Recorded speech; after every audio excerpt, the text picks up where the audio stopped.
This time, I'd like to call to order the August 19th Water and Sewer Meeting. Will everyone please stand as Councilwoman Holman leads us in invocation? Let's bow our heads, please. Oh, precious Father, thank you for all you have done for us this evening. Heavenly Father, thank you for allowing everyone to make it here safe and sound. Heavenly Father, we ask that you be with us as we go into our meetings, Heavenly Father. And Heavenly Father, we ask that you take care of our first responders as well. We ask this in your Son, Jesus' name, amen. Amen. Amen.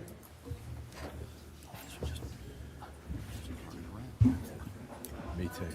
We've just got one item on the Water and Sewer Committee agenda tonight. It's a request for approval to authorize the county administrator to execute the billing and collection agreement between Somerville Commissioners of Public Works in Dorchester County. So moved. Second. I got a first and a second. Any discussion? All in favor? Aye. Aye. Do we have any other A motions? motion, we adjourn. Second. All in favor? Aye. Aye. We are now adjourned. We'll start the next meeting in 10 minutes.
I'd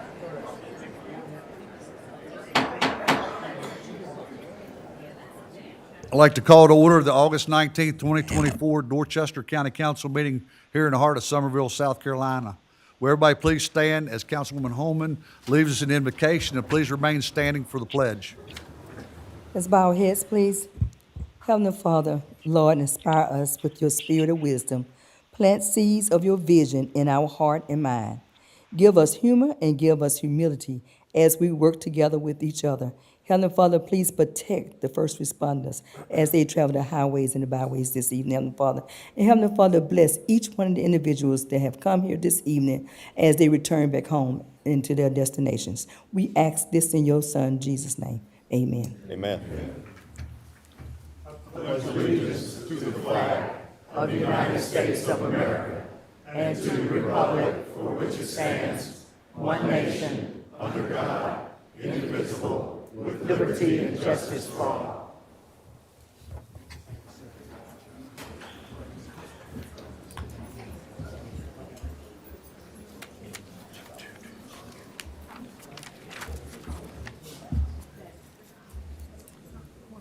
At this time, I'd like to entertain a motion to adopt the minutes of both the July 22nd, 2024 and August 5th, 2024 meetings as presented. So moved. Second. I got a first and second. Any discussion? All in favor? Aye. Any opposed? The ayes have it. We have got Councilman Byers on the phone. He's listening on the phone, so he is here with us in virtually. I'm speaking too, Todd. I just want everybody to know that you're with us, sir. Thank you, sir. Okay, at this time, I'd like to recognize County Administrator Mr. Jason Ward as he presents some special employees.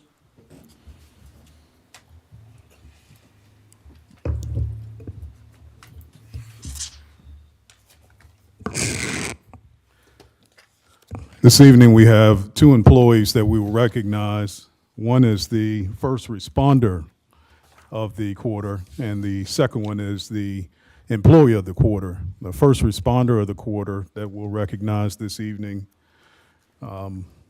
is Tyler Caswell. And so if we can have Mr. Caswell come forward.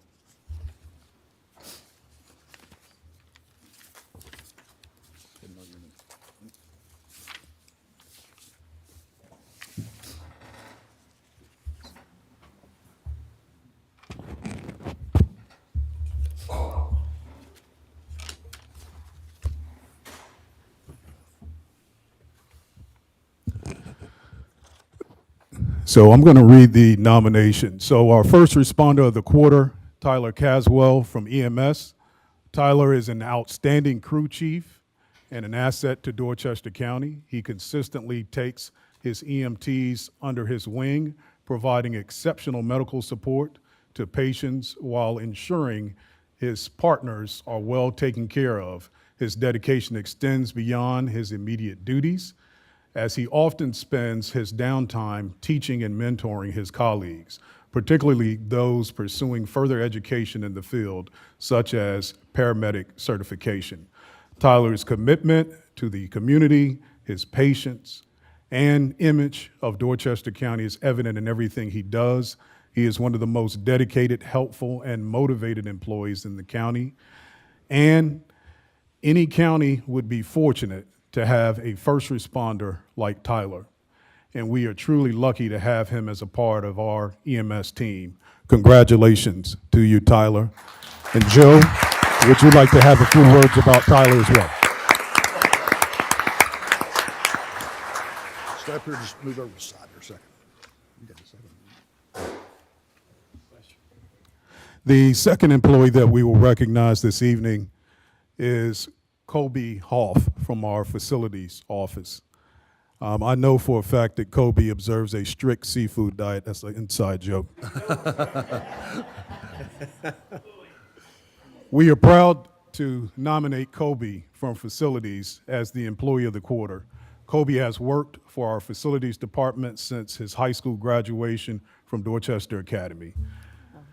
when he jokingly said he wanted to cut grass for Dorchester County. While he has moved from groundskeeping, he has become one of our favorite facilities workers. Kobe's commitment to his work is unmatched. He is always willing to assist, even on weekends and holidays, despite absence of holiday pay for facilities.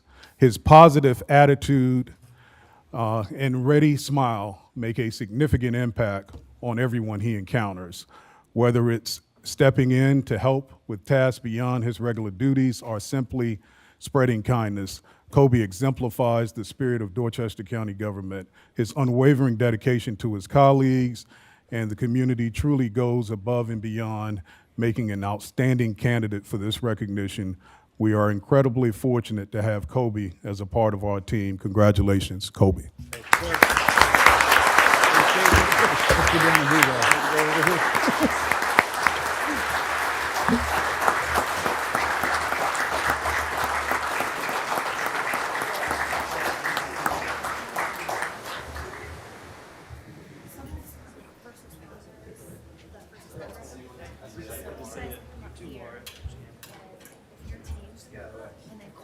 I'm gonna do yours separately too, so then you can have your whole group. So if you'll just stand over there first.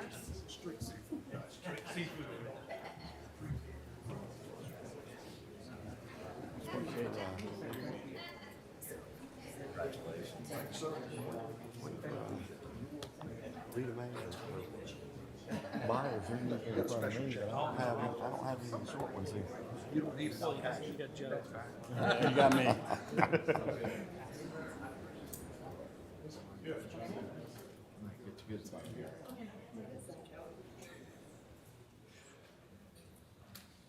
Sneaking in.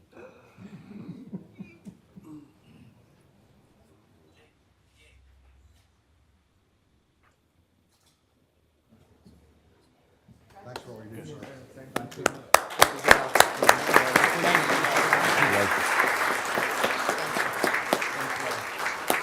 Congratulations, Kobe. Thank you. I appreciate it. I'm sorry. We've got behind your Come on, right here. I'm standing right behind you. I'm standing right behind you. Watch her, she's looking at me because Todd's old man back here. So.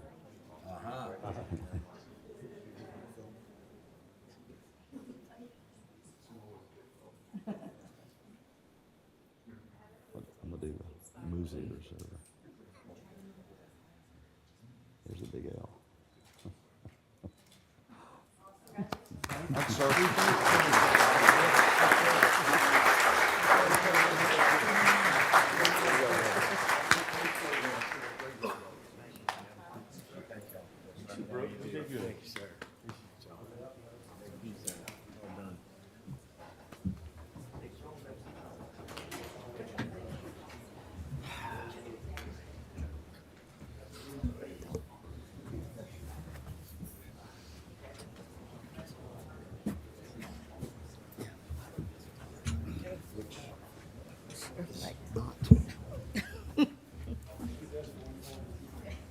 Not without. Just like it. Make sure you press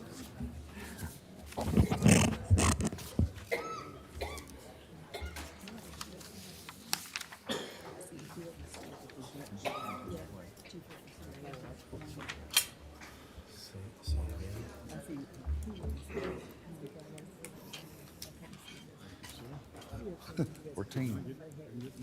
We're a team.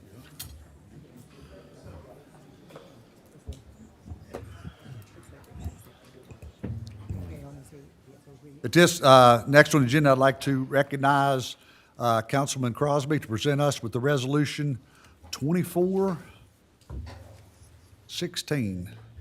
Thank you, Mr. Chairman. Resolution and authorization to document matching funds for community development block grant for Stratton Capers.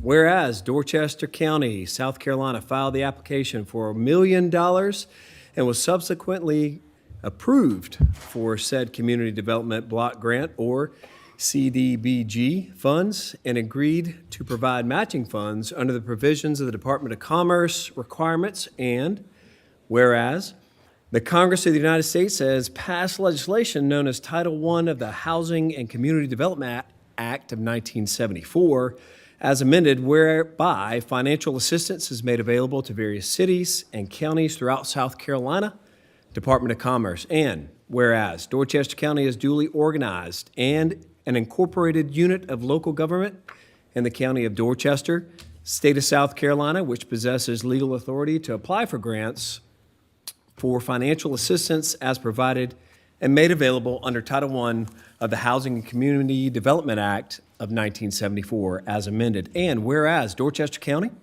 as an owner of the water line and public water service system in the Stratton Capers neighborhood, located in Dorchester County, proposes to replace over 4,600 linear feet of existing 2-inch and 6-inch diameter lines and 8-inch PVC and add 6 new hydrants. And whereas the programs established by the Title I of the Housing and Community Development Act of 1974 as amended would be beneficial and in the interest of the public welfare of the citizens of Dorchester County, and with public hearings previously held, it is the desire of County Council, being the governing body of Dorchester County, that said financial assistance and grants as provided in Title I and of the Housing and Community Development Act of 1974, as amended, be required by said county.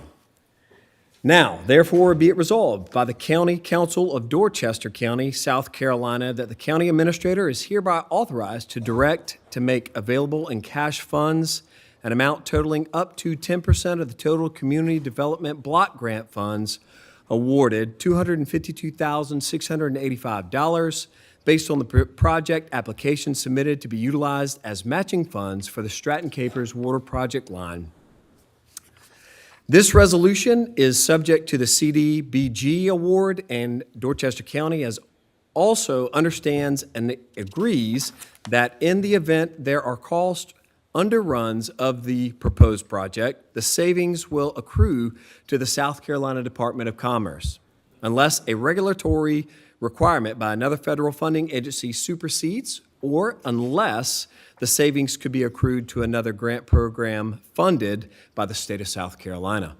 Be it further resolved, the county administrator or his designee is authorized and directed to execute any assurances necessary and required by Title I of the Housing Community Development Act of 1974 as amended, and is authorized and directed as the authorized representative of Dorchester County to act in an official capacity in connection with said matching funds and to provide such additional information as may be required.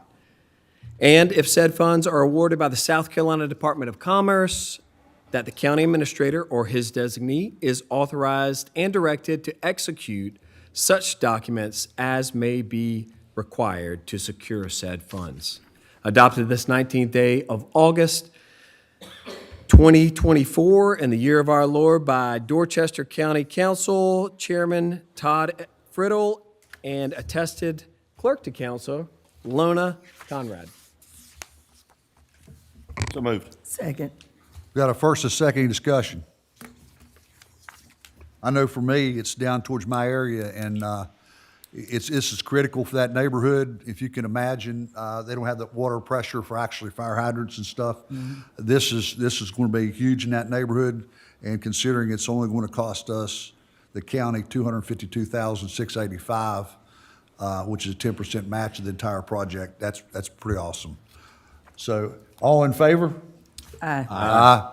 Any opposed? Aye. No opposed? It is unanimous. Next on the agenda is the second reading of a 13th supplemental ordinance providing for the issuance and sale of Dorchester County, South Carolina water and sewer system revenue bonds in the principal amount of not exceeding $144 million, prescribed in the form and details of such bonds and other matters relating thereto. Do I have a motion? So moved. Second. I got a first and a second. Any discussion? All in favor? Aye. Aye. Any, no opposed? The ayes have it, it's unanimous. Next on the agenda is first reading by title only of an ordinance to provide for the issuance and sale of not exceeding $109 million to Dorchester County, South Carolina general obligation bonds for transportation projects. These are Series 2024 to prescribe the purpose for which the proceeds shall be expanded to provide for the payment thereof and other matters related to thereof. So moved. Second. I got a first and a second. Any discussion? Mr. Chairman, Yes, sir. just to be very, to try to clear up some, not clear up, but explain a little bit of the legalese on that one ultimately. There were several projects that we undertook before the 1 cent additional, the new 1 cent sales tax took place. We use that with what they call a bond anticipation note to allow us to get these projects underway with the very safe knowledge that the collections would be there. The projects that we used, the money, projects that we completed or have got well underway at least for these include the completion of the Maple Street Extension project along with the town of Somerville's, what they had done previously. Midland Parkway repaving project where that was milled down and repaved. Wallace Ackerman intersection there on Ladson Road and Wallace Ackerman where we put a stacking lane to turn right onto or from off of Wallace Ackerman onto Ladson Road. And then finally the William Kennedy Road project, which ultimately put a new road into the school in, it's really not St. George. I guess I call it St. George, but it's on the edges of St. George Yeah. with the new middle school Middle school. that they've got there. So to make that a St. George. safe ingress and egress from that one. So that's ultimately, that's the 1 cent sales tax at work before we began collecting it, but ultimately an opportunity that we had. So, because we've done really well with collecting and paying those projects down. Awesome, and these are projects that needed to be done, and especially Maple Street Extension is going to be a huge impact on transportation through that area, and Midland Parkway was in desperate need, and I know close to my area, Wallace Ackerman turn lane was really rough. So, and Mr. Chairman. yes, sir. Yeah, and David, I think that was a great point, and Todd, I appreciate you pitching in. One of the things, too, that is not so seen that's been very important is we were able to start engineering projects a year ago on things that they're not seeing dirt turn on yet, but it really gets us ahead of the curve on the things that take some time behind the scenes. So really appreciate y'all bringing that up. Also, I don't know if the people in the audience understand, but if you go to dorchestertransportation.gov, we have a section of the website with that you can track any transportation project that's going on right now. It's a dashboard. It's state of the art. You can keep you up to date on exactly what's happening, and I encourage you to take a moment and get into that. Okay, we have a first, a second. Any other discussion? All in favor? Aye. Any opposed? Unanimous? Next on the agenda, at this time, we will invite those who have signed up to address council. As we call you forward, please state your name and address. And tonight, we have such a crowd, we're going to hold it to 2 minutes instead of 3. We got 22 people, I think, or 11 people. Where's the list? I'm sorry.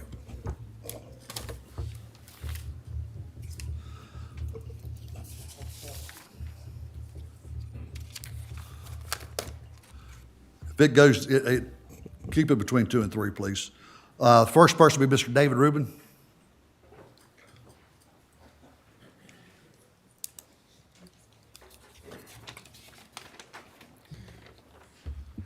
Hi, my name's David Rubin, 259 Downing in the Ponds. I appreciate the opportunity to once again address this group concerning an impending problem for our community.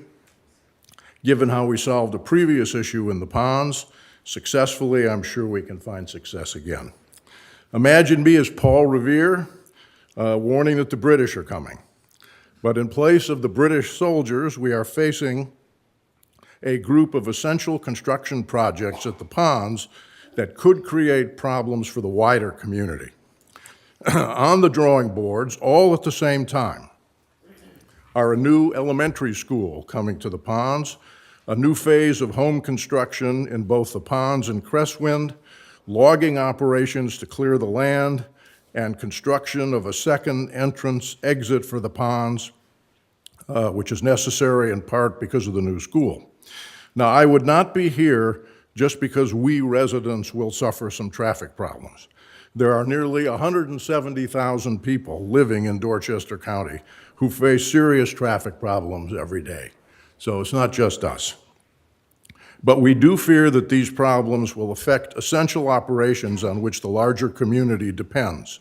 We have a fire station and an EMS facility at the ponds, and these first responders need to travel outside the community quickly to get where they're needed. We have a YMCA at the ponds that attracts many families from outside the community. The intersection of Dorchester and Route 17, just outside the front gate to the ponds, is already very busy and accident-prone, and adding construction trucks and logging trucks to the mix will cause further delays along Route 17 and the chance for more accidents as people enter and exit the ponds. Our goal is to start a discussion with you to make this period as safe and orderly as possible. The good news is that we are coming to offer you solutions, not just problems. So I want to turn it over now to Chuck Bryant, whom most of you know is the chair of our HOA, and he is here to present the solutions. So I yield to him, Mr. Chair. Chairman, Council, Chuck Bryant, 120 MSC, The Ponds. We're here tonight to ask for your help, as David said, because we've got the perfect storm coming for all of Dorchester County for the next 2 to 3 years, with huge safety issues and all sorts of problems that are going to be created. We've got 4 construction sites going on inside the ponds. We've got Coulter that's got to cut 100 acres of timber and get it out of there. We've got 300 homes that are going to be built on that 100 acres. As of last Tuesday, Coulter's already started construction on 25 homes in Crestwind, which is in the back of our neighborhood, and they're using our main street as their construction street. And Headwaters Linger Longer Extension will be coming online pretty soon. Then we've got DD2 that wants to open their K-5 school in the spring of 2026. So we've got 4 large construction projects going on at the same time. So picture this, we're going to have logging trucks, construction equipment, worker vehicles, at least 4,000 daily resident vehicles, our ponds-based fire trucks, EMS, a half dozen school buses twice a day, and YMCA traffic, all trying to get out of the neighborhood using one road, one exit, and no signal. Some research we did with the Highway Patrol and the Sheriff's Office, up until about May, we were averaging a wreck at our exit every 5.5 weeks. So far, no fatalities, but we've had a lot of injuries and a lot of property damage. DOT that we've tried to talk to about what their solution would be to help us out says that we're 300 feet short of the minimum distance between lights. So here's a couple of real scenarios for you. We've all seen how an 85-foot logging truck with 8 feet of logs hanging off the back turning, how much room they take their turning radius. What if that truck is turning left and the school bus is turning right? That logging truck's going to rip the side out of that school bus or take the top off of a car.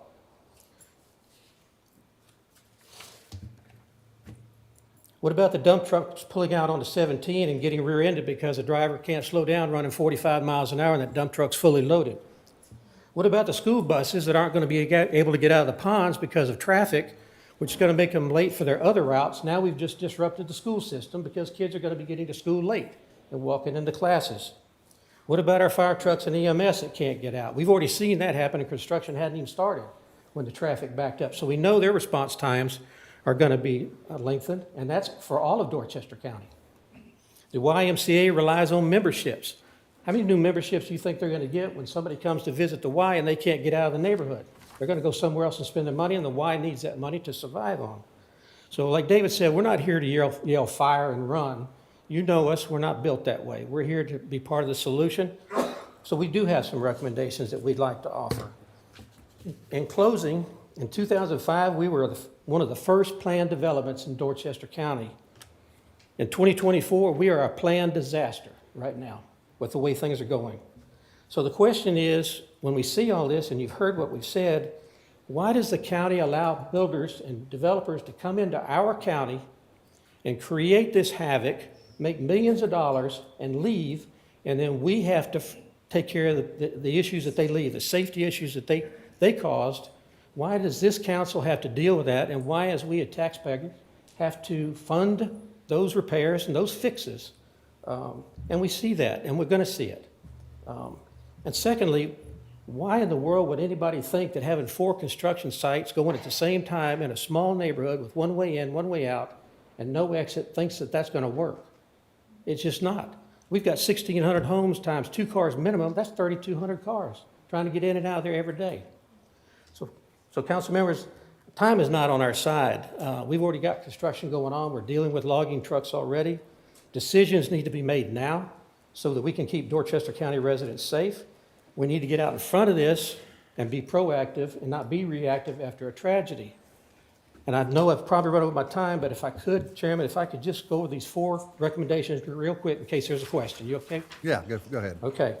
Our first one is DOT needs to be convinced to grant an exemption to the distance between lights rule. And I know I've talked to Councilman Hearn about this. The rule is not applicable where we've had this kind of population growth and this kind of construction, new homes, new apartments. Conditions have changed. I think that saving lives and preventing accidents takes precedent over being 300 feet short in a rule that's not applicable for our conditions.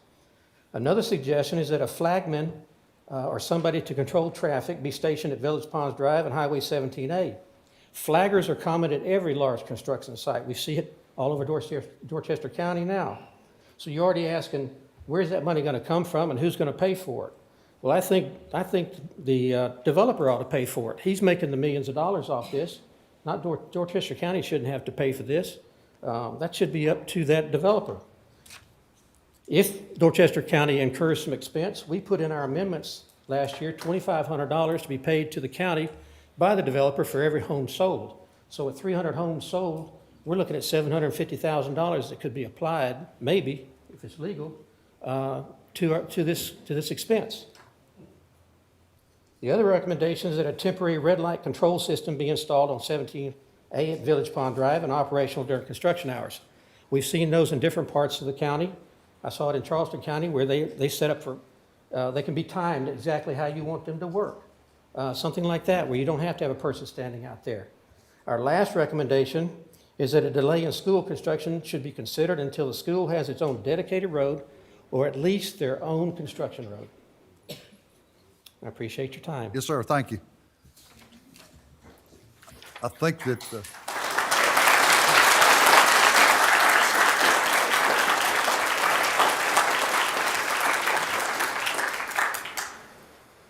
Mr. Jim Gardner? Good evening. I'm Jim Gardner. I live on Oral Lanes in the Ponds. I wish to speak on the safety issues related to the Ponds exit and how it can be improved by expanding the access to the upcoming Ponds entrance and exit at the traffic light at Dorchester and 17A. As much traffic as possible needs to be redirected from 100 Oaks Parkway and the existing exit on Village Ponds Drive to the planned new exit on Dorchester Road. An early design of Phase 8 and Phase 9 expansion of the ponds included a connector street from Phase 8 into Phase 9 and an extension of Lots Drive from 100 Oaks Parkway into Phase 9. With Headwaters Lane, there would be then 3 access streets to this new Dorchester exit. But Phase 8 and Phase 9 connector and the Lots extension were removed from the design, eliminating 2 of the 3 streets to the new exit. Now the Dorchester exit will only be accessible from Headwaters. It makes no sense to put in this new exit and at the same time remove 2 of 3 routes that would access it. I asked for the rationale of removing the connector and Lots extension at the Ponds Town Hall meeting held on June 4th and have yet to get an answer. For improved overall safety for those exiting the ponds and to improve the effectiveness of the new exit at Dorchester, The decision to remove the 2 access streets needs to be reversed. Greater access would make the new ponds exit at Dorchester more effective in alleviating unsafe traffic conditions at our existing exit. Thank you. Yes, sir, thank you.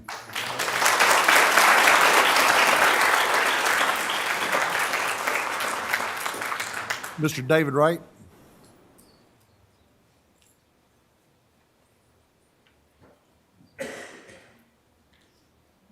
Robert Platt?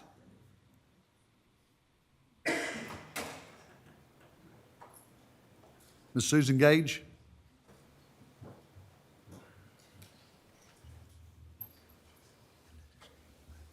Yeah.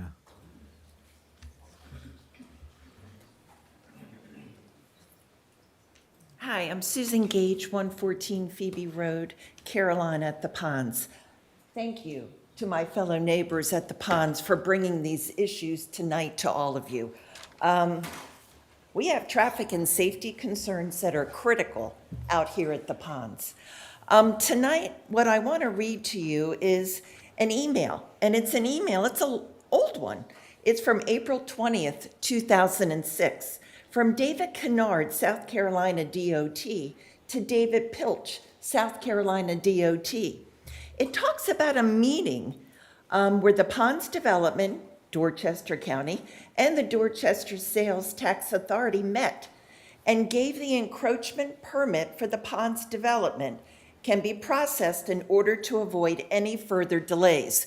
What the email says is, it states in 2006, a temporary entrance was approved to start and escalate the construction of the ponds.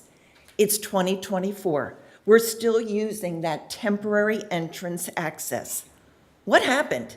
This email was forgotten and not followed through.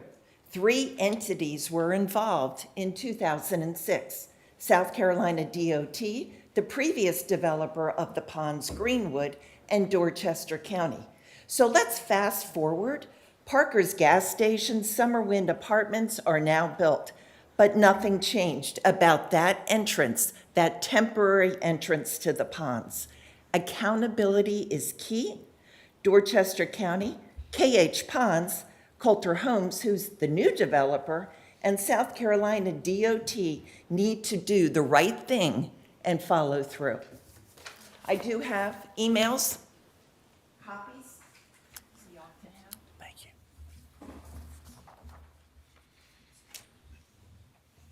Thank you, ma'am.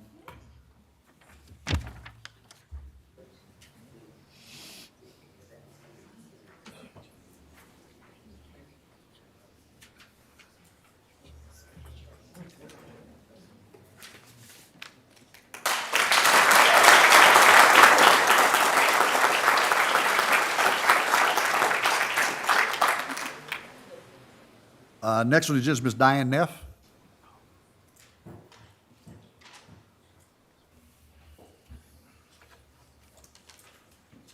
Diane Neff, 308 Summerfield Court. I've been trying for over 3 years to get a ditch cleaned out to no avail. Other communities have been trying for longer, some 18 years. I've called, emailed, and attended numerous county council meetings, but nothing. At this year's May meeting, there was talk of fining people who have old tires and other items laying around that could harbor mosquitoes, but you won't clean out ditches. And there's nothing that harbors them more than ditches. There was also talk in that meeting of hurricane preparedness, but again, you won't clean out ditches, so how do families prepare for the potential flooding from their ditch that could destroy their home? Also in May, a neighborhood had to have state official Chris Murphy, District 98, come to town about the flooding in their neighborhood to try to get some help since there isn't any from you. The tax-paying families of Dorchester County deserve to have their ditches cleaned out to ensure their safety from potential flooding and from the mosquitoes and rats that carry disease. How much of the flooding in neighborhoods that we just experienced from Debbie could have been prevented had the ditches been cleaned out so that the water could flow properly? You talk a good talk at that meeting, but that's all it was. Your lack of concern for your constituents is unacceptable and quite frankly inexcusable. I do want to thank you, though. I saw on the news this morning that you gave out buckets and cleaning supplies to people affected by Debbie. I'm sure that made all the difference in the world, and maybe they can use those buckets to help clean out their neighborhood ditches.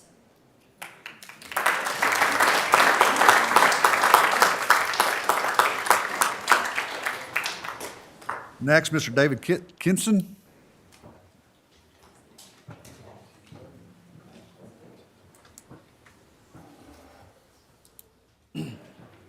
My name is David Caskin, 108 Wood Thrush. Sorry about that, sir. That's all right. I live in Quail Harbor 5 subdivision off of Trolley Road. Several months ago, a development was being cleared between Martin Creek and our subdivision homes.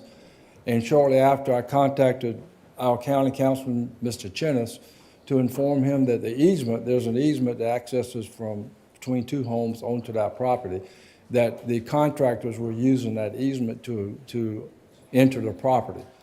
Mr. Chennis contacted Public Works, and a sign was put up stating that this was no construction access. It stayed there for a couple of weeks, and then it was removed, don't know who.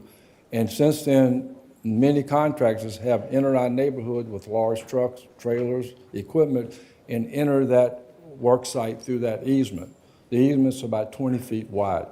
And then shortly, about 2 months ago, some construction barriers were put on both sides of the easement, and that concerned myself and some neighbors about what was going on. Contacted Mr. Chennis again, and he had a county representative called me and stated that Public Works had a project to replace the drain pipes in that easement, but no work has been done, and I'm not sure who put the construction barriers up. But what really has concerned us within the last couple of days, we have found out that the easement has been bought by a LLC called Ashton Charleston Residential, and the developer is Ashton Woods. So we believe that they are one and the same. So we are concerned now that they own the property. What can they do or can't do with an easement that's 20 foot wide? Can they continue to use that as an access point for construction? Because once the buildings start being constructed, we are looking at large flatbeds with lumber. Are they going to enter that site? Because it's much closer to us than to go through Martin Creek to get to the back end. And finally, our biggest concern is, can they put a road there? We are concerned that if a road is allowed and they use it as access in and out of the subdivision, through our subdivision, and then, of course, use our traffic light on Trolley Road. Those are our biggest concern, is what restrictions are on easements when they're owned by a private individual or corporation. Thank you. Thanks, sir.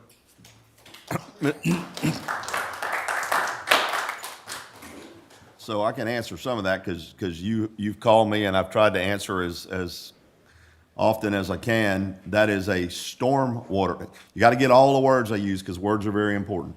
That is a stormwater easement. There is a pipe down the middle of that piece that ultimately would be in the middle of a road. We also have an ordinance that requires connectivity, which basically they would have to ask us to connect the road in there. That is not now, nor has it ever been approved as a road that would have to come before this council. In the past, you've called me and I've answered you back. I would have been happy to call you and answer you back on this one. When folks call me, and I think most people in here that have ever heard from me know I call you with the good news and the bad news because that's just who I am. But that is not a road. That is a stormwater easement. They are connecting the stormwater overflow from the what's now required by the Clean Water Act, all these detention ponds that the developers do sell as waterfront property, but nonetheless, that's not me, that's them, and people that don't read their bill of sale and deeds and everything else and believe all the marketing materials. I won't go into that one, but they may have all left by now.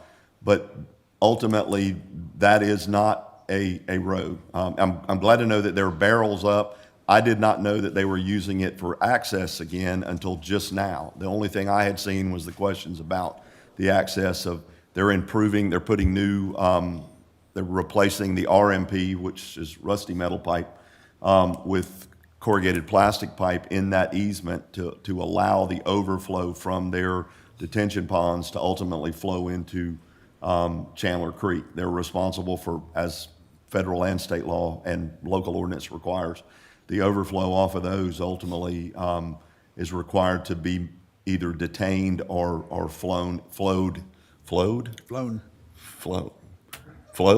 That still sounds funny. Into that ditch and ultimately into Chandler Creek.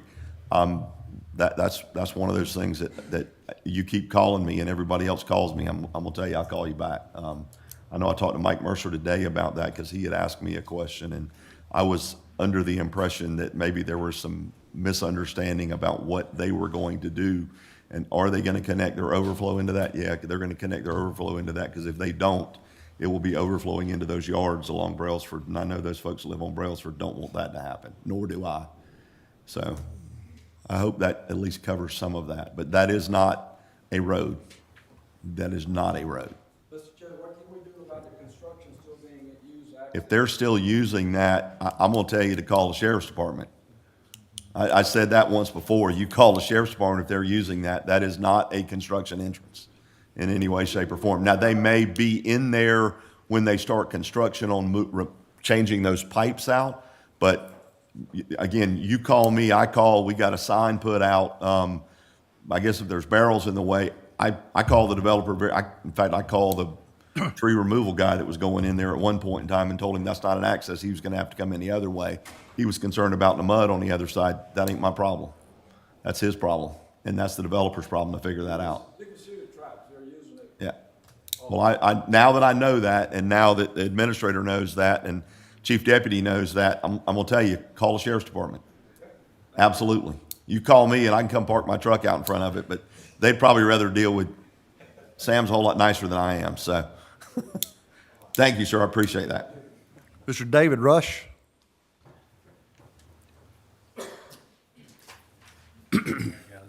David Rush, 110 Brailsford Road. Mr. Chen has answered some of our questions. It pertained to easements. Since the inception of the neighborhood, a lot of the easements have been privately owned property.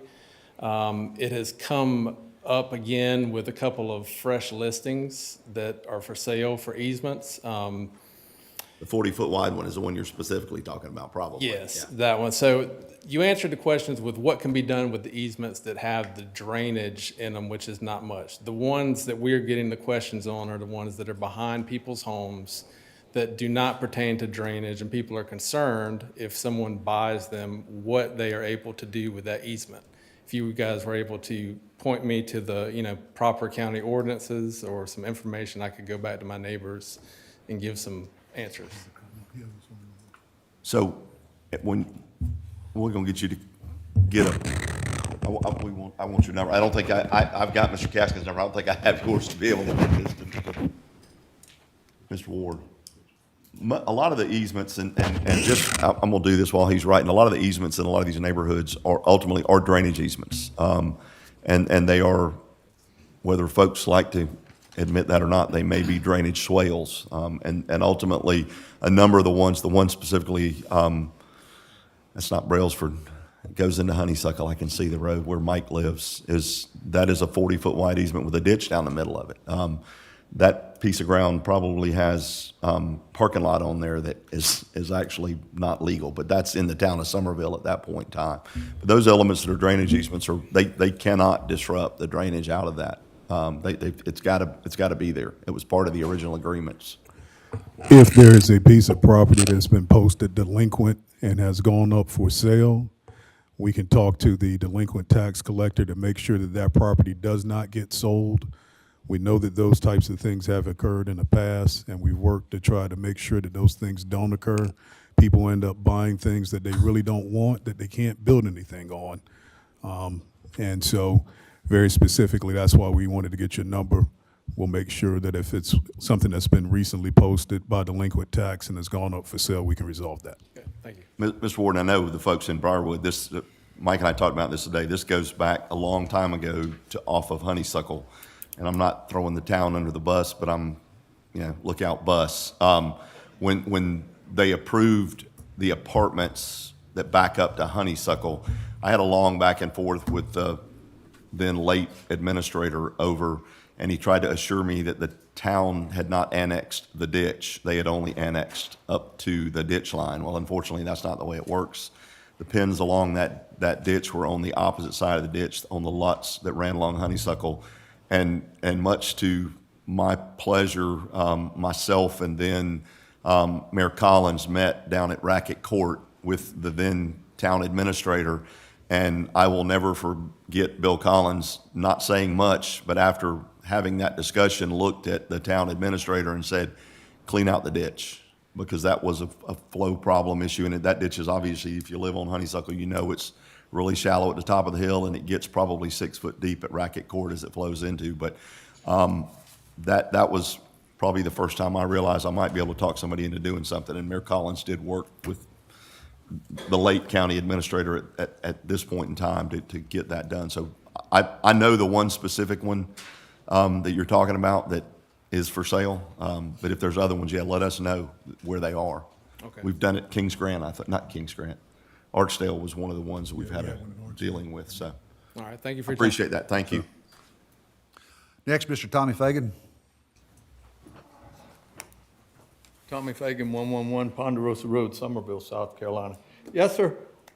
First off, let me thank the first responders that worked during the storm, because I ran into a big water moccasin yesterday. And water moccasins, alligators, and they're still out there doing their job. Thank y'all. Water, we had a lot of water. And there's, one of the things I saw was the new school that was built on Bacon's Bridge looked like the portalets were floating in the parking lot. The parking lot was underwater.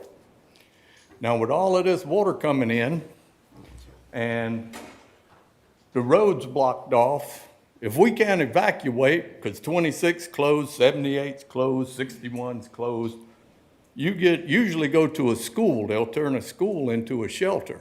But if you can't get to the school, what good is it to have the school there for a shelter?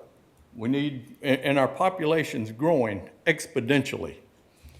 So why don't we build our schools on higher ground where we can get to them so that they can be used to serve the people of the county? I know that there's some going in on wetlands.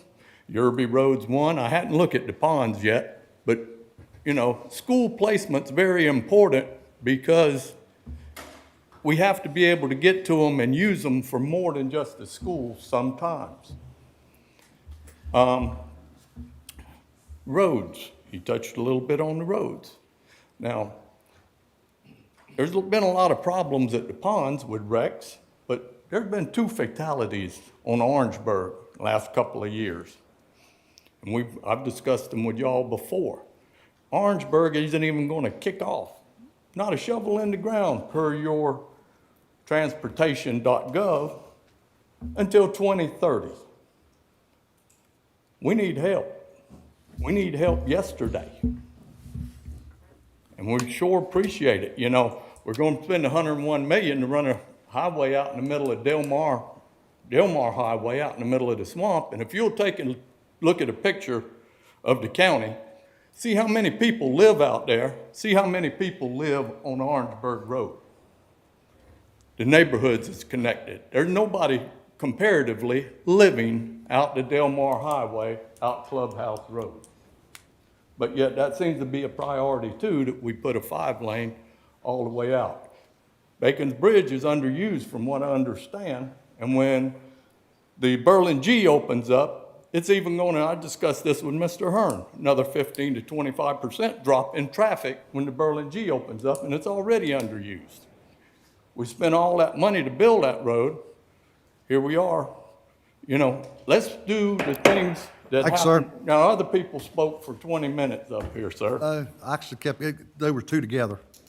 Have a good day, sir. Mr. Chairman, I live right outside of, I live in Newington, so when I pull out on Bacon's Bridge Road. I live up the hill from the Sawmill Branch. I watch the Sawmill Branch do its job well over the top, nearly at the bottom of the bridge right there on Bacon's Bridge. and it never overflowed the tops of the detention pond in the charter school that is not a public school, but is a That's what I'm saying. charter school That's that yeah. is in the town of Somerville. Amazingly, and I may be telling you that I'm a little bit surprised by it, but that detention pond and the way they had that built actually worked. The engineer that did that, we may need to get him to look at some things because that one actually worked the way it should. Are there other challenges with that school there? Certainly. But we don't get to tell the charter school that we're going to use them, number one, and number two, it didn't flood the school. So. Oh, by the way, can you tell me, did we have any issues getting any of the, any facilities at schools that we used for housing during the storm? No, sir. Both DD2 and DD4 were completely willing to help us use their facilities for children. But there was no issues getting in or out to the facilities? None that. And I think the backup facility was Fort Dorchester High School, correct? That is correct. And it wasn't needed, but it was prepared, correct? Absolutely correct. So there was no issue getting in and out, and that was a charter school that we had no control over. It was in the town of Somerville. Thank you for your comments. Mr. Chairman. Yes, sir. just, obviously, if we've got a declared emergency, the evacuation order happens actually before the weather event. So people evacuate before the weather event. And so that's how that works. And also, just Orangeburg Road is a priority. The DOT, using their numbers, we were probably going to start Orangeburg Road per DOT's numbers in 2019 in the year 2041. So what we have done in the last couple of years is try to get this done much faster and as quickly as we can. And it is a priority. It is definitely a priority. So thank you. Thank you. Next, Ms. Arlene Wheeler.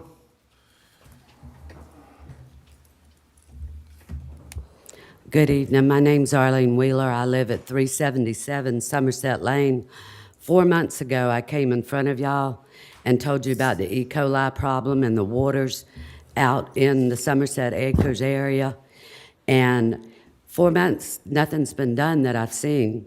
In fact, I got readings again 2 weeks ago before the storm hit, and the levels were still extremely high.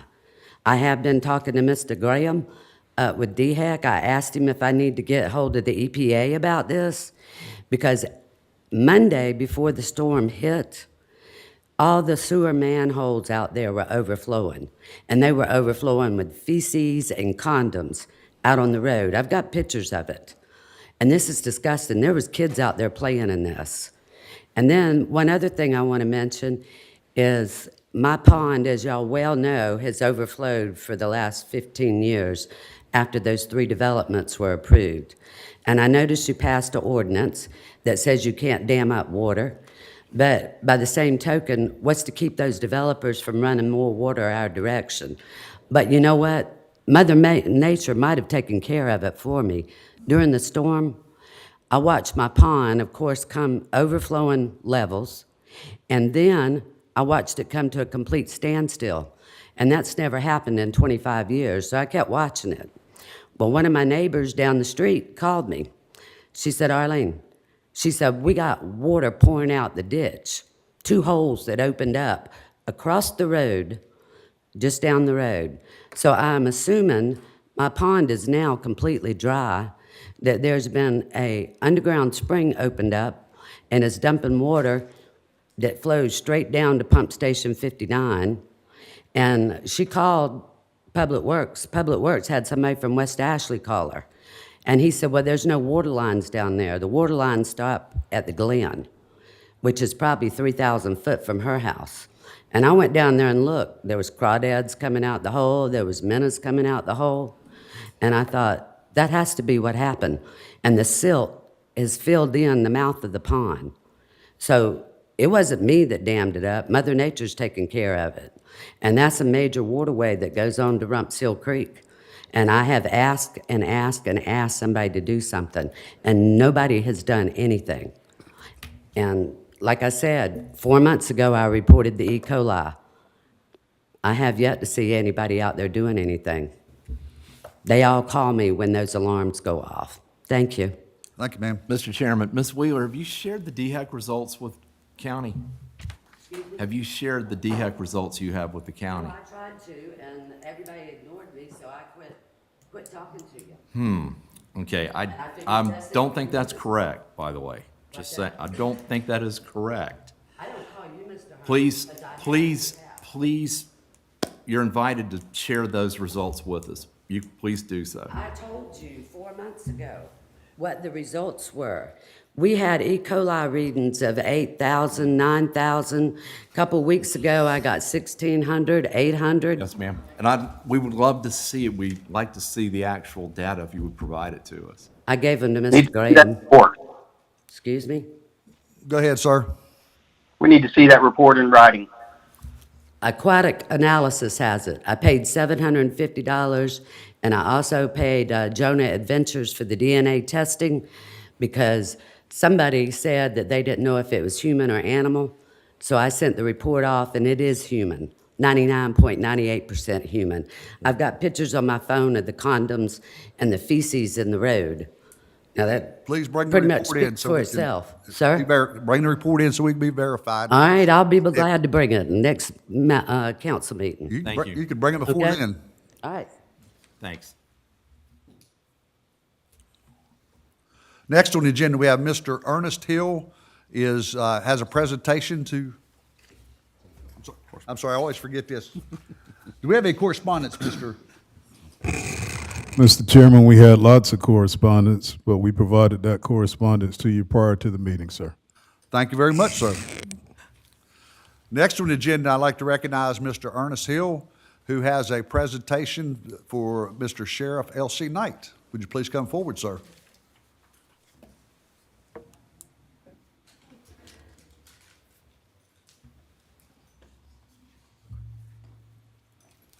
Good evening to everyone. That way I don't miss anyone. My name is Ernest Hill. I'm with the military organization called the 14-8. 14-8 we used to be a part of the American Legion. We go all the way back to 1920.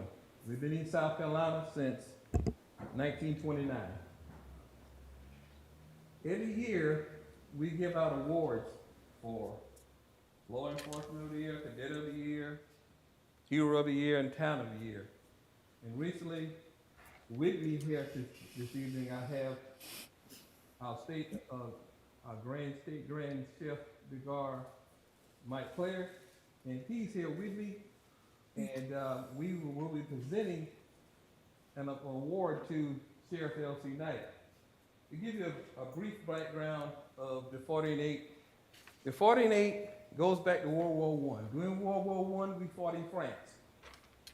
The boxcars that took our doughboys, as it was called back then in World War I, to the front line, to the trenches to fight, the French railroad cars could only hold 40 soldiers or 8 horses. So that's where it comes from. We are a military organization, imitation only, and we have several charity things that we do with veterans' widows, prisoners of war. We do a lot of things sometimes behind the scenes, but we are veteran focused. We are law enforcement focused. We do respect and award law enforcement professionals. With that, we have back in 1949, France gave America 49 boxcars.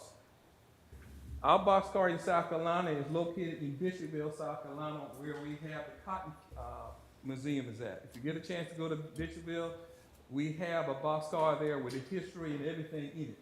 And that's the boxcar that was given to us by France for all of our help, because after the World War I, the citizens of France needed a whole lot of help, and America, as usual, we are the helpers of the world, so we help everybody. But what I'm here for today is, and if you get a chance to go to 14-8.org, you can learn more about us. I'm here to present a service award to a man that has given over 45 years, if my math is correct, of service to the state and the county of Dorchester. One of the principal things that about a service award, it's not about doing your job, but going beyond doing your job. The things that we look for are honor, courage, and commitment. He exudes honor, courage, commitment because of his many years of service as a law enforcement officer and as a coach. When I get permission from the state grand chef, which is right here, Mike Clare, I go out along with others to look for someone across the state for this service award. We just don't give out awards. We have local awards we give out for our local voyageurs, which is the same thing as a post. But this is our state service award. I started this about 3 years ago, and this is the third one we're giving out over the state. But along with that, researching this, we check with the individuals that know the person, know the man. Because we want to make sure that person not only did their job, but go beyond that. And talking to various individuals, he was a coach at one time. And there were several people who talked about, and we all have, I'm gonna speed it up a little bit, I'm not trying to be long, where coaches are people that mold our kids along with us molding our kids. This is a gentleman that recognized him from back when he was in high school. Not one, but several, that the things that he told them that some of them believed and didn't believe had come through, and they passed that on to their kids. What I'm trying to say is when you are representing a job such as the sheriff here, what you do beyond that. His job as a law enforcement officer, unquestioned. His honor and his commitment to the job, unquestioned. He has done that. He has shown that. He has shown that to the state. He has shown that to the county. And by one of the greatest books that I've ever written, and that book states that, so let your light shine that men may see your good work. Sheriff, we've seen your good work. Our committee, we looked at your good work. This is why myself and Grand Chef DeGar, Mike Clare, we're here this evening to present you with the State Service Award for all that you have done on the job and off the job. Being fair, being committed, your light has shined brightly. And we feel that you need to be awarded this award.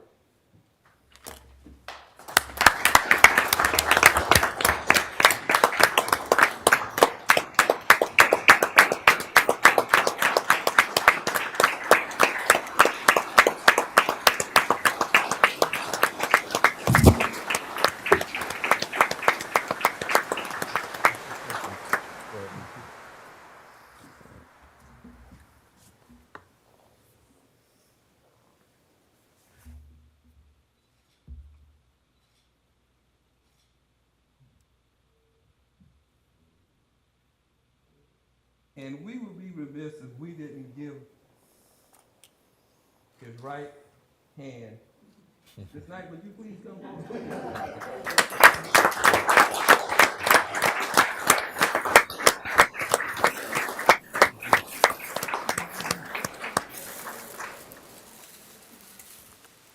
I present this to you. This is not from the 48, but this is from court security. When the guys found out that the sheriff was going to get the service award, they wanted you to have something because you are his right hand.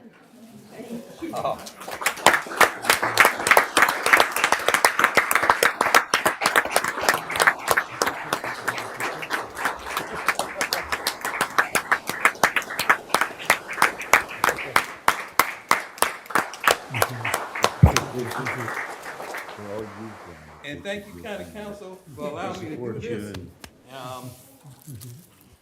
I have this to give you more information.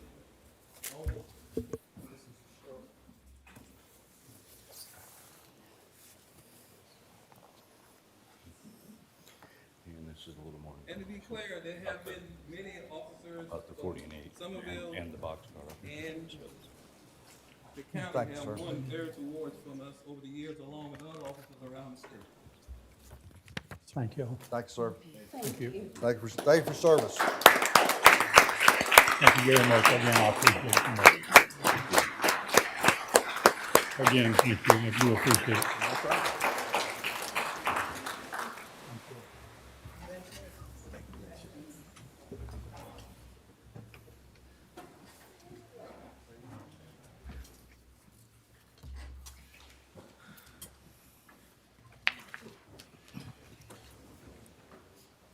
Next, I'd like to recognize our county administrator, Mr. Jason Ward, on recognition of the staff for receiving the Government Finance Officers Association Certificate of Merit and Excellence.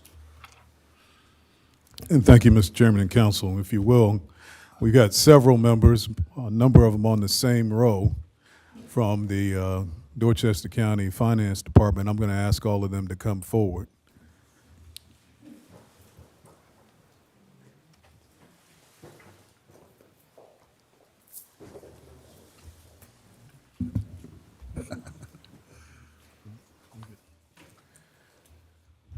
So it is on this occasion that we recognize you for your hard work and the fact that you have been able to work to achieve an award that allows Dorchester County to work ultimately towards the Triple Crown. We've received the Government Finance Officers Budget Award, and now for several years, we've received this award, but not as long as the Budget Award, thanks to you for finance, for a very comprehensive annual finance report.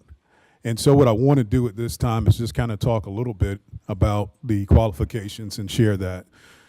So the Government Finance Officers Association of the United States and Canada does recognize Dorchester County for achieving the comprehensive annual financial report for the fiscal year ended June 30, 2023.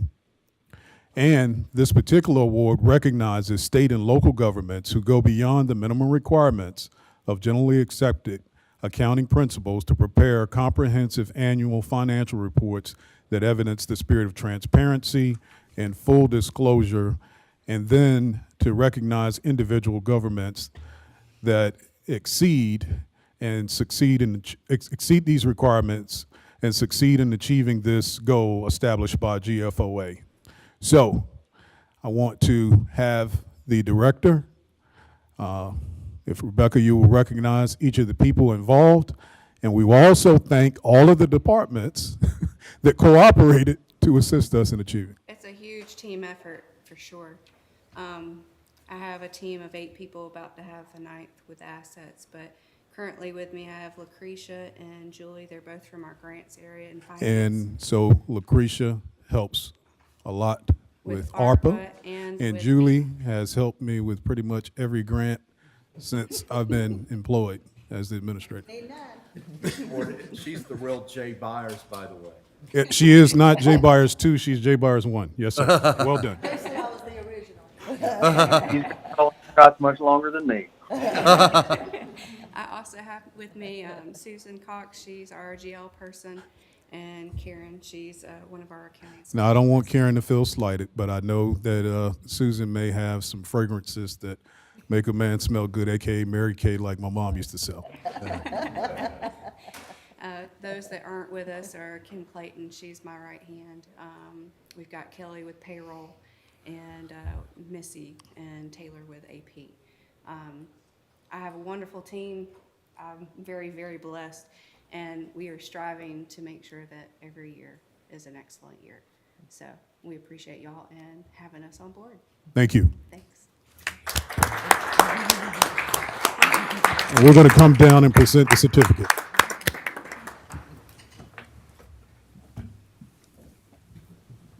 There's nobody left.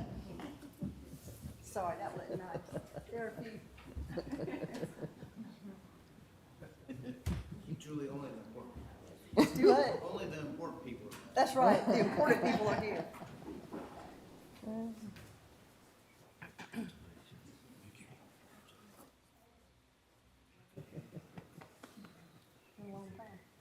Yes, it has.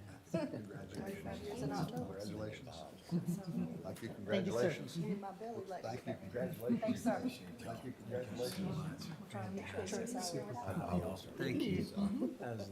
Thank you. Thank you. Appreciate it. Yes, ma'am.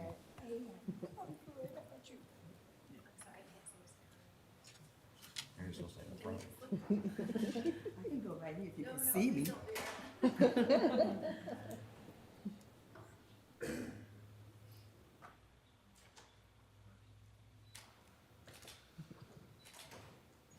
can never see you, the administrator, you always did.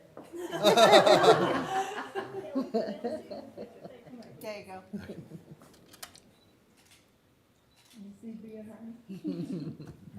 And one thing I want to say about these ladies, in the world of transparency in financing and government, we got a lot to be proud of with these ladies, because we've got a very transparent team. They do an excellent job, and we're proud of each and every one of them. Thank y'all very much.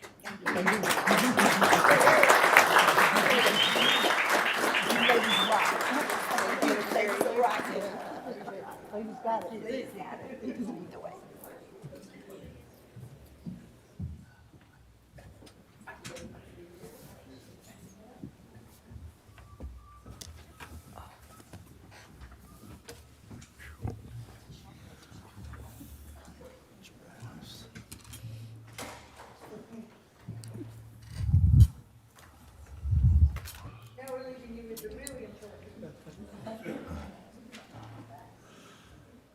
Next on the agenda, I'd like to recognize Mr. Thomas McNeil, Dorchester County Emergency Management Director, as a presentation of the Tropical Storm Debbie and its response and recovery.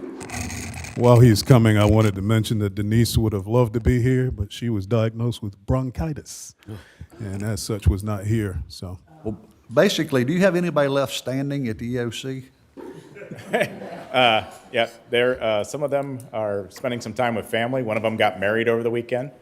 Another one's on baby leave, which he, pushed back during And the this rest week. of them are sick. No, they are helping break down the tents that were distributing the flood buckets today. So that's why none of them are here. So they're still working very long hours. And I'll bet the people that got those flood buckets were appreciative of it, in spite of what may have been said earlier. Yeah, there wasn't, and it was a good opportunity for us to one, learn about damage, but also to provide them with information for services that we'll talk about. You ready? Yes, sir. Okay. Thank you, Chairman Triddle and council members, for having me here today. We're going to talk about Tropical Storm Debbie. Obviously, everyone knows it just occurred. And I always like to start something like this off with saying they call it a disaster for a reason. So keep that in mind as we go through this. So we all, in emergency management, we start watching storms before they even come off right as they come off the African coast. This one was no different. Saturday, the 3rd, I sat in my living room EOC and I watched the news and weather reports, and I was already starting calls with different individuals to talk about what are we going to do, how bad is it going to be. I woke up the morning of August 4th, that Sunday, and realized the storm was coming in a little bit faster than had been previously predicted, and the numbers of potential rain popped up to be 15 to 20 inches. And I had that pit in my stomach as I thought about it. And they were already talking about the stall and what that could do to us. So I immediately activated the Emergency Operations Center a day before I previously planned to. And within hours, we were at full capacity within the EOC on a Sunday with folks working rapidly to prepare for what was to come.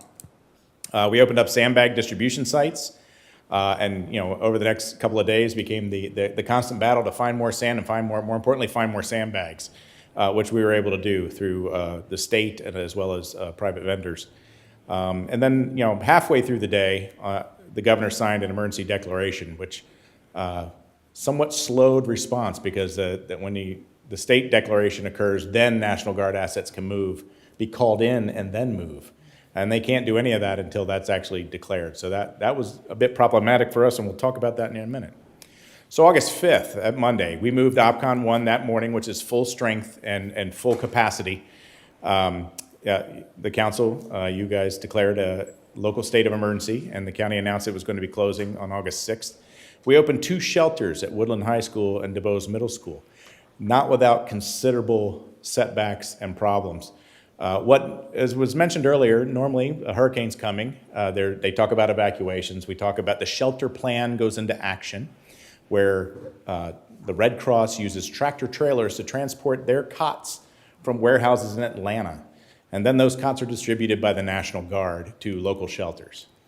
We started asking for cots on the 4th. We never got them. That plan was not initiated. So as the winds were kicking up, we purchased 200 cots on the open market for Dorchester County. We figured out, with the help of the Salvation Army, how we were going to feed people in the shelters.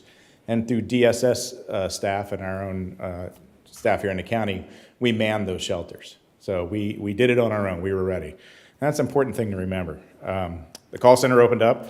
Our facilities and park staff were preparing our buildings for potential flooding. And staff moved forward with our flash flood emergency operations.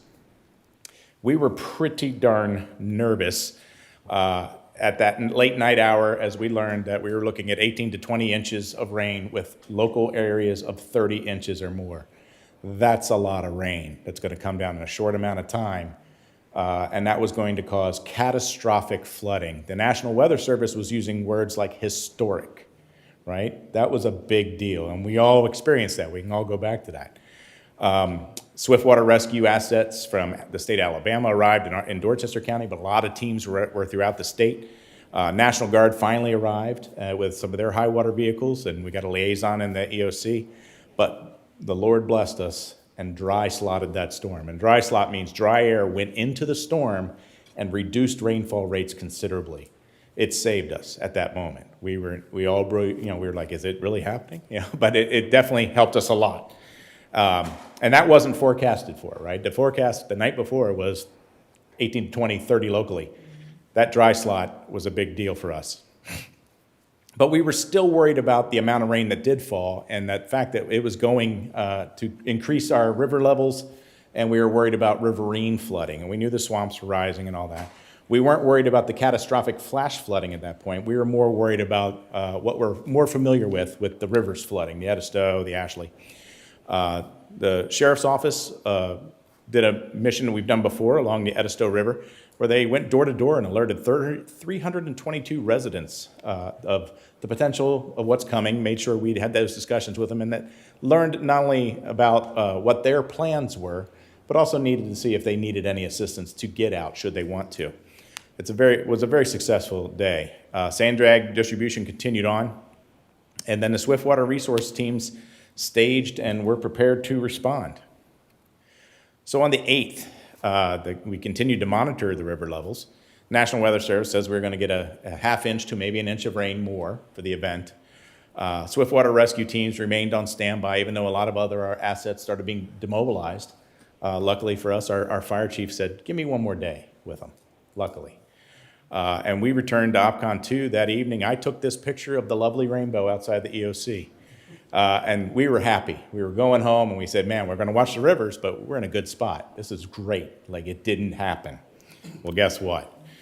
That night, a back-building thunderstorm, and that means that a thunderstorm over top of you, as it moves forward, another one pops up right behind it, another one right behind it. So it becomes a river of rain, a train, if you will, that dumped 8+ inches of rain over Berkeley County, Moncks Corner area, and trailed all the way back through Dorchester County into Culleton County and Orangeburg County a little bit. It dumped a significant amount of rain in a very short time, causing massive flash flooding in the western end. It, throughout the day, closed nearly 100 roads. We had to put out emergency alerts for people to stay home, stay off roads, because a lot of folks didn't really realize what had happened overnight, and that people got up and started going to work, doing their normal stuff, and so it was problematic. And different activities in the evening were about to go on, so we had to really emphasize the safety, because not all roads flooded at once, right? That water moves like a blob through the county, through the swamps. And so there were roads that were dry, and an hour later they got water on them. A few hours later, it's a foot of water, right? So that was a big deal. The Alabama team left. A new Tennessee Swiftwater team came in. We opened a shelter at the St. George Middle School. There was a lot happening fast. And fortunately for us, if you will, we'd had a few days to practice in the EOC, getting ready. So by the time this occurred, we activated the EOC that early morning, said everybody get back in there, and they did, and they knew what they were doing. So that was fortunate in our response. August 10th and 11th, initial damage reports were coming in with numerous road closures, some of which we realized right away were going to be significant. The Edisto River crested at 17.21 feet, with initial predictions were at 15.5 feet. Part of the issues there was that the river forecasting was slow to respond to the amount of rain that fell. They struggled, along the Edisto, they struggled to I don't want to say competently, but to understand how much water was actually in the watershed, in the swamps. And so every 3 hours, they were up in the totals, up in the totals, up in the totals for what was forecasted. So we never really got a good forecast until it finally did crest. And of course, the Ashley continued to rise, and we have a stream gauge, but we don't have any forecasting on the Ashley. So we couldn't even effectively tell you how high is it going to get. And that was a significant issue for us, because we don't like to work in the dark like that.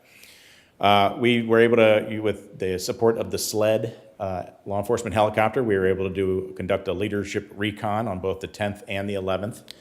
And then we were able to use the Somerville Community Seventh-day Adventist Church as a shelter, because we were trying to stay out of the schools at that point so that they could get ready to open. It was critical. But thank goodness for the church to step up and allow us to open a shelter there. So this is a quick look at, people say, how does it flood, right? So if you look at the blue in the western end of the county, all that rain that falls on that end of the county, but also falls in Berkeley County, Orangeburg, Culleton County, that all flows into the Edisto. And now if you look at the yellow section, up into Berkeley County, up into Monk's Corner, that flooding in Monk's Corner becomes our water at some point, much of it, and it flows into the Ashley. And that little pink in the bottom there, that flows into the North Charleston area before going into the Edisto. So a lot of water goes into a very limited amount of rivers at the end of the day. So the Four-Hole Swamp flooded and cut us off for a little bit. There's a lot that happens with the watershed. And so we don't just watch our county, we watch what's happening in the other counties as well, because their water becomes our water. Here's a brief snapshot, or a collection of snapshots of some of the different damage that we've seen throughout the county. Some of these roadways, it's drain pipes that the water comes around them and removes the soil, which then weakens the road above it, obviously, and it collapses. We were pretty fortunate that we had so much assistance from our law enforcement partners that were out there just scouring. And for the most part, we know roughly where it's going to flood, right, early on, right? They know the typical places, right? So we were able to move quickly to shut a lot of these roads down, and we were able to communicate rapidly the safety issues surrounding driving through floodwaters, especially at night. And for the most part, the public was very accommodating to that, and most people stayed home and followed the rules. But it was a lot of concern for us about how much is going to be damaged. So some by the numbers. The phones never stopped ringing in dispatch. They had over 2,090 calls between the 5th and the 12th, many of which were, this is total calls, but many of which were directly resulted from the flooding. So there was a lot going on. They were quite busy. And those are emergency calls. And we'll talk about that in a minute. So there were 50 swiftwater rescues. They saved 14 dogs, 1 cat, and 1 rabbit along the way. That's a significant number, especially when you know that we brought in the team from Alabama, the team from Tennessee, who are experts, swiftwater rescue individuals. They get deployed by FEMA. 48 of these swiftwaters were done by Howard County Fire Department, swiftwater rescue team. And the other teams that came in said, you have the best training we've seen, of anybody we've ever helped. You have the best equipment. Why are we here? Right? Yeah, they were here for the numbers, but that was a big deal for our folks to hear that from them, that they are that level of quality amongst folks that work disasters all over the nation, that our fire department has put so much effort into the swiftwater rescue plans that they were able to impress those who know. Feeding. We fed a lot. One of the benefits of having a new emergency operations center is that we have an industrial kitchen in there. So we were literally in the process of building a feeding plan when instantly we had to put it into operation. There's a dispatcher named Charlie Sigmund, who often cooks for dispatch. He's the Thanksgiving dinner guy, right? So he was recruited by us. Can you do this? We're going to buy food, because some of the early, like, let's do some catering, the cost estimates were through the roof, and we're like, oh, geez, we can do better. We have a kitchen. So that's what we did. We learned to feed ourselves. So they provided over 2,000 meals out of that kitchen. And it was such a wonderful thing that we named it Charlie's Place.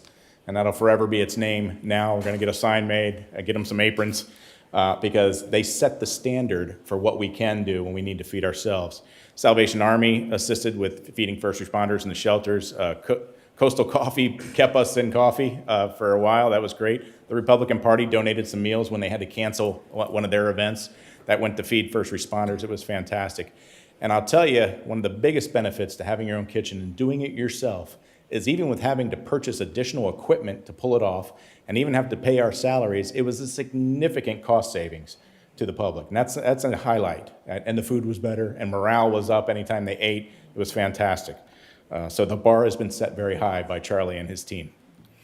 Call center and other communications. We had a significant amount of posts, 260 different social media posts with over 2.1 million impressions. That's how many people looked at it.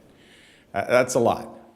Over almost 1,300 calls to the call center, and those are calls that did not go to dispatch, because, which is the non-emergency calls. If they had an emergency, they'd send them to dispatch. If dispatch got a call that wasn't an emergency, they sent them to call center.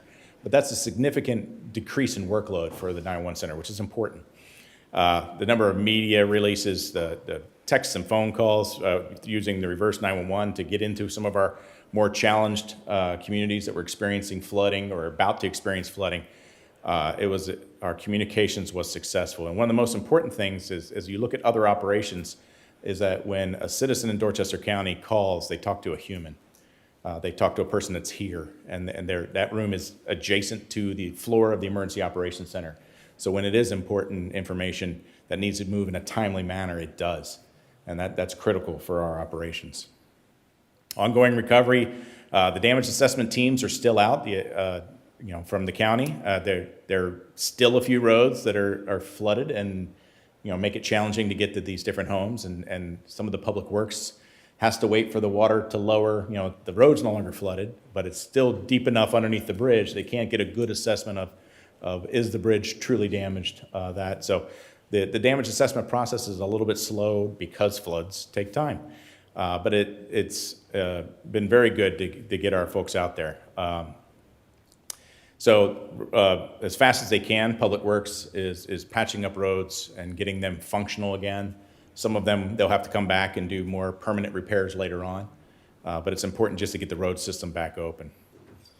The flood cleanup bucket distribution and outreach teams have been very successful in getting out into the community as close as we can to where the damage is. That's crucial that we go to them. We have a victims first mantra within the Emergency Operations Center and all our supporting staff, as well as now there's different volunteer organizations that are active in disaster that are supporting the community. And mainly at the moment, the South Carolina Baptist Convention Disaster Relief Team is going to be providing services free of charge to citizens who fall within the threshold of their operations. So it's fantastic to have these kinds of partners. And we had a lot of partners, everything from incident management teams to Swiftwater Rescue to our different county agencies, state agencies, our municipalities were in the EOC with us because we have a large enough facility now. So that communication happened so rapidly, and it was a big deal. And I'd be remiss if I didn't say something about my team. A fantastic, small but mighty emergency management department, and a lot of them are fairly young in their careers, some of which have worked for us 6 to 9 months in emergency management as a career, and that you want to talk about a learning curve. But they were rock stars, and they continue to be so, and they care so much about the community and their job in the Emergency Operations Center and emergency management in general that it's pretty fantastic. So with that, I will take any questions. Mr. Chairman, and this is a question that I'm pleased to answer, have you answer. I'm not going to answer, I'll have you answer, but I would assume that our first mission was to save lives, protect people, and I'm understanding we had 0 loss of life.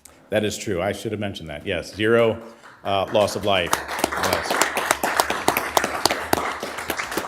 And to that end, I wanted you to say that, not just me, but Yes, sir. no, just congratulations to everybody who was involved. And just, one of the things I was very impressed with was the amount of preparation that we had put into this, and really some of the lessons that we had learned from 2015.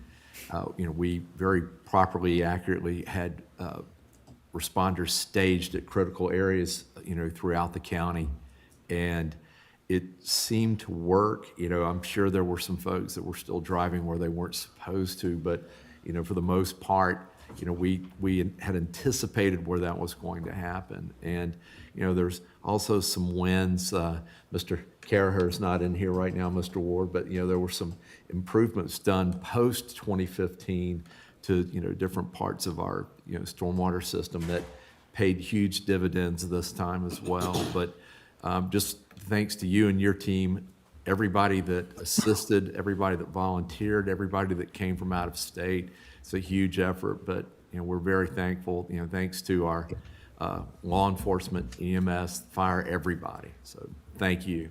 Appreciate it, Tom. One comment I want to make, because obviously, Tom, they expected you and your team to be out there, and the sheriff's department to be out there, and probably the county administrator and all these folks and the deputy administrators to be out there. The clerks to council were in the EOC, and there's one standing at the back that nobody ever mentions. I'm also, I've got to look over here at Kiera from that standpoint, from planning and zoning that are helping out with this. People don't think about that part of the team. They're looking at emergency management. But everybody in the county, including the PIO standing at the back that kind of always hides down when nobody knows who, well, most everybody knows who Michelle is, but those fingers were flat typing, getting those messages out on a nonstop. You walked in the EOC in that main, I don't even know what you call it. What do you call it? The floor of the floor, EOC. yeah, Yes, the floor of the main EOC. She's right there at the front, and those, Right. she couldn't even look up. She was typing so much. So, Yeah. thank y'all for what y'all did. And thank you for pointing that out, because for everyone else but my office, emergency management is a secondary duty. But no one complained. And people took their job seriously, and they showed up, which is step one. And they showed up, even some of them got into the EOC before we even called them, because they knew they were about to be called. That's pretty fantastic, and that's unusual in emergency management world. I've worked a lot of places doing this, and what we have here as far as that team and that team effort and a whole lot of caring, it's pretty fantastic. Listen, and in the operations center, it's what you're talking on that floor. Man, we had such a spirited group, people wanting to help people. I wish the people of our county could have seen that. Yeah. I've worked with a lot of groups in a lot of different areas, tactical environments, different emergency environments, and this was a good group. And Dorchester County, be proud of this group. I'm telling you. That was fantastic. Mr. Chairman,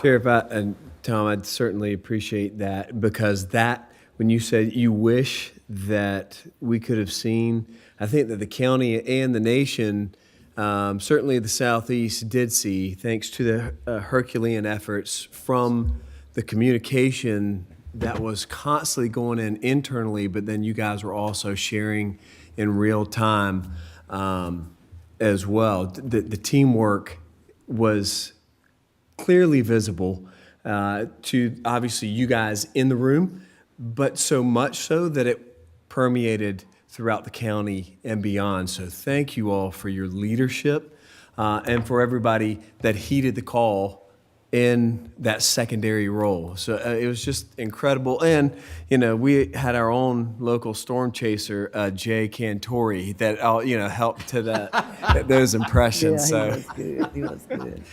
Used to be Stephen Cantori, but now. You a funny boy, Eddie Crosby. Funny man. No, but in all seriousness, just outstanding. And, it certainly should give the citizens a bit of, and certainly us, a breath of ease while being prepared, right? To know that you guys are at that level of excellence so that we are prepared in and for future storm events. So thank you. You guys are outstanding. Mr. Chairman, I'd like to also say that the attitude, the positive attitude was just wonderful. And I know as busy as individuals were, I was still getting phone calls from some of my constituents. And so I had to send a text to Mario, I had to send a text to Jason. And as busy as they were, they text me back with speed of lightning so I can answer to those constituents. So that was really great. I thank you all for that. I also appreciate the fact that you all had a joint operation with Berkeley County. So you were able to pull that together and work together in that particular EOC. So just overall, this would have been a premier military operation. This is what we live for, and you did an excellent job. Yes, and thank you for mentioning Berkeley County, because they had a flash flood. We had the larger riverine flood. They closed down their emergency operations center, and their entire emergency management department came to our EOC to help us before they'd ever finished all their paperwork and everything else. So that's how we work in emergency management. We're a very tight family, and you have to help each other. It's great. It's fantastic. If I can, I want you to mention the mission we had with Colleton County along the Edisto. Oh, yes. We were doing a lot of missions a lot of rescues with the fire department, Swiftwater, in Colleton County. And you know, they had some more incidents going on than we did at the moment. We were helping them. And I saw that as an opportunity, and I had a conversation with our fire chief about we need to form area command so that we can run both sides of the river simultaneously together, make decisions together. I contacted the emergency management director of Colleton County and said, hey, are you in? Like, do you want to do this? It'll be better for resource management. It'll be better for rescues. Instantly, they agreed. And so we formed unified command, area command of the Edisto River on both sides of the county. The incident management team that came in helped to figure out what does this look like? How are we going to do calls? How are we going to communicate and everything else? And the state director of emergency management said it's the first time he knows of in the history of South Carolina of area command being done between two counties. So, I mean, we work hard and we work fast and we try to work smart, and we move quickly through things that aren't working and redirect, and it's very much like a battlefield. You're just fighting the weather and the disaster itself. But yes, thank you for bringing that up. Mr. Chairman, gosh, I figured Mr. Chenners and Mr. Byers would say this, so I'm going to double back and really pose this toward Mr. Ward and Mario Formasano. And we had a rash of declared emergencies in the early 2010s. Not your fault, but that's an inside joke. That's an inside joke. But we saw the need for a substantially expanded emergency operations center, and it was a vision that had been out there for a while, and it was, I mean, literally in the nick of time, things fell into place, switchgear notwithstanding, we finally got it in, but it just, it's something that we saw a need for, and those that had just fought for it, just all the credit in the world, because at the most critical time, it was there for us, so thank you. With me, I tell you what, I was there in and out a good bit for a couple of days, and I was so impressed about what was going on. But what I know, some of the people that get very little credit that you don't see that they were including in everything was Public Works and Water and Sewer. And I know earlier it was brought up about the over flooding in the water and sewer. If I'm not mistaken, did I see a message from you that we handle what 10 million gallons of water, wastewater a day? Down at the lower plant, it was 24.5. The upper plant was over 3 million. Wow. So you were producing at how much over? The plant at the time is 8 million. We rolled 24.5 through. So you had a capacity at 8 and was running 24? Yes, sir. So 3 times. So basically, some of those manholes would have been because of the size of capacity that we're able to handle. So without this expansion of the wastewater treatment plant, we could have really had an issue. That is correct. So I want to say this again for the third time. You were doing 3 times the capacity of the wastewater treatment plant. That is correct. And we maintain treatment. And maintain treatment. So if you had a few manholes overflowing, God bless you. Yeah. Seriously, I know you had one that was on my end of the county, and it was due to a power going out at one of the pump stations. But when you're handling 3 times more stormwater than it's designed to handle, it's a good reason we're building a new wastewater treatment plant. That is how old is that wastewater treatment plant? The original piece went in 1985. So what makes that what? 39 years. 39 years. What's the life capacity of a wastewater treatment plant? It's 40 years, correct? That's correct. So it's at its life. So if it was a hot water heater, you'd be replacing it, correct? At Lowe's. That's how I get it. It's a hot water heater. Your hot water heater gets too many years on it, starts to leak 3 times more than what you got. What do? You got to replace it. So thank you all very much. And I tell you what, if anybody could have saw what's going on in there, they would have been just amazed. And it was really interesting to see real-time video of people that were told not to drive around barricades. Yeah. And we were seeing it all over the place. Your sign. And I don't know how many times they had to go rescue those people that went around. And who would have thought we would have had a water rescue on Dorchester Road? True. All right. Water rescue on Dorchester Road. Thank you very much, sir. Thank you. Anyone from Ohio?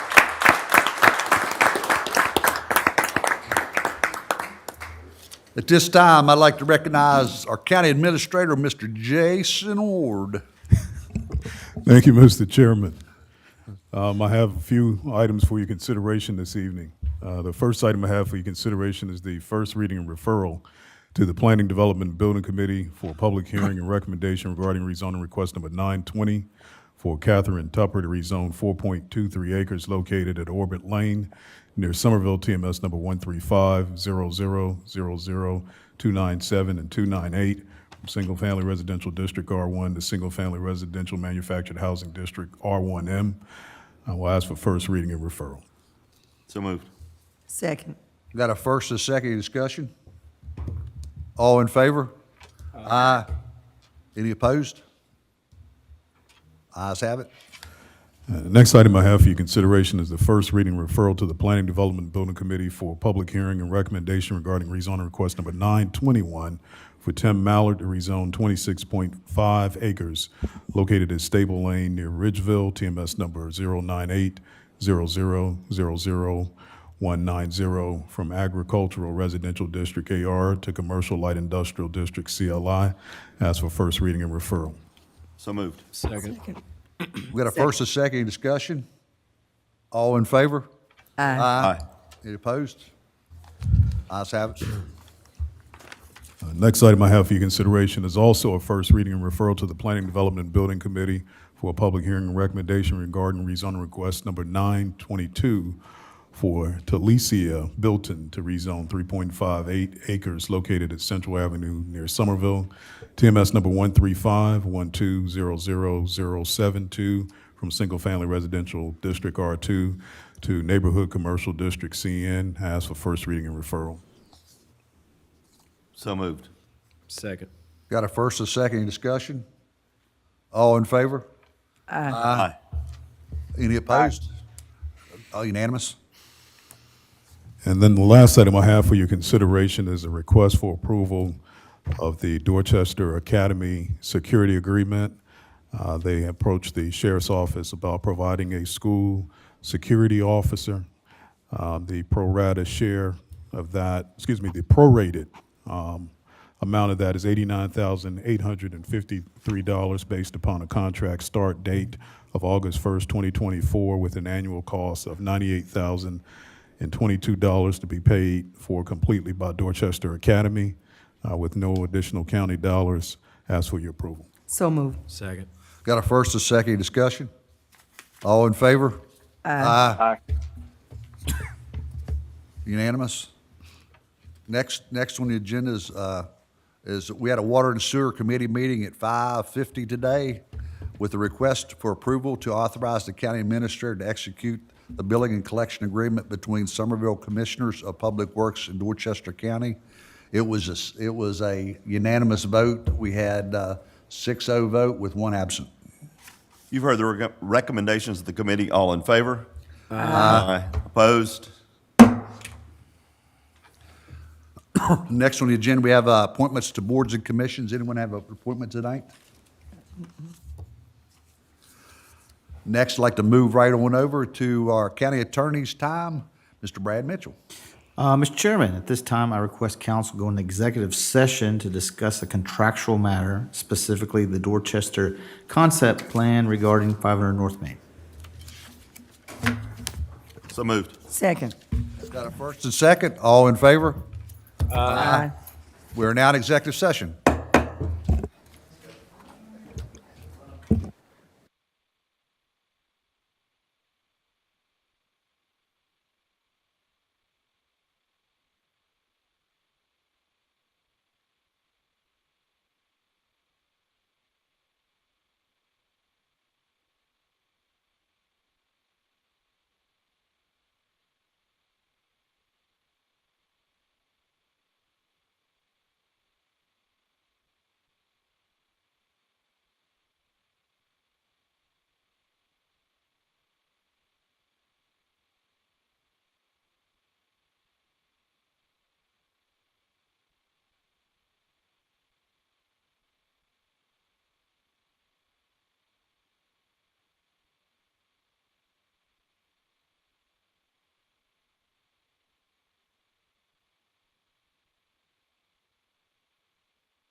what was that?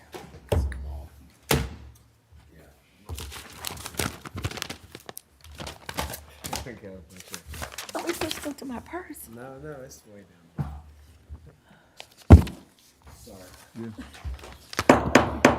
This time, I'd like to bring us out of executive session. Mr. Chairman, council discussed the previously announced item in a contractual nature, but no action was taken. Do you have any motions? Yes, I motion we should adjourn. Second. Got a first and a second. All in favor, say aye. Aye. Aye. We are now adjourned. Have a great evening.